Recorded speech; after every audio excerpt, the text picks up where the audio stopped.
On the 14th of November 2003, Sean Corey Carter, aka Jay-Z, released his own record called The Black Album, his 8th studio album. It debuted at number 1 on the US Billboard charts, sold almost 500,000 copies in its first week, and was acclaimed by critics and nominated for a Grammy Award. In line with the then current marketing trends, his label released an a cappella version of the album to encourage unofficial remixes. In February the following year, NYC-born UK resident DJ Jane Danger Mouse combined these vocal tracks with samples exclusively from the Beatles' White Album to create the Grey Album. The project was originally created just for his friends, but was soon hailed as the maddest mashup project ever, and quickly spread over the internet. Danger Mouse hadn't sought permission from any of the copyright owners of the underlying works to use their music. Jay-Z and his label had released the a cappella version so that others could sample his music and did not pursue any action against Danger Mouse.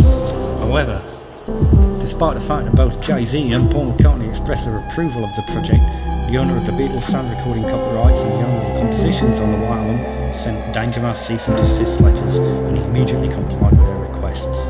The general public's response wasn't quite as obedient, and a day of coordinated electronic civil disobedience was called for the 24th of February 2004. Led by Downhill Battle, an activist group seeking to restructure the music industry, participating websites posted copies of the Grey Album for free download on its sites for 24 hours in protest of the attempts to suppress the work. The protest was provoked by the opinion that sampling is fair use and that a statutory license should be provided in the same manner as if the song had been covered. Hundreds of websites participated, and roughly 170 hosted the album for download.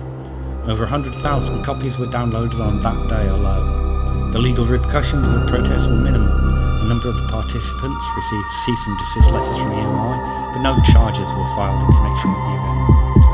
The Grey Album became very popular with both the general audience and critics, with Rolling Stone calling it the ultimate remix record and Entertainment Weekly later ranking it the best record of the year. As observed earlier, in the depths of his psychosis, Charles Manson mashed up the Beatles recordings with his idiosyncratic reading of the Book of Revelation in a drug-held attempt at a blueprint for a race war, and he's had catastrophic PR results for the hippie movement all over the world except for the USSR. It's just as well that Manson hadn't heard of Demis Roussos' outfit Aphrodite's Child and the 1972 epic double LP 666. Who knows what could have happened? But we digress. With the Grey Album, Danger Mouse was able to wield his mad skills to successfully produce a miscegenated synthesis of the traditional white musical icons and the contemporary black musical icon, reconciling the black and white, the ancient and modern, the critical and commercial, the amplific and the decadent. Who is the third that always walks beside you?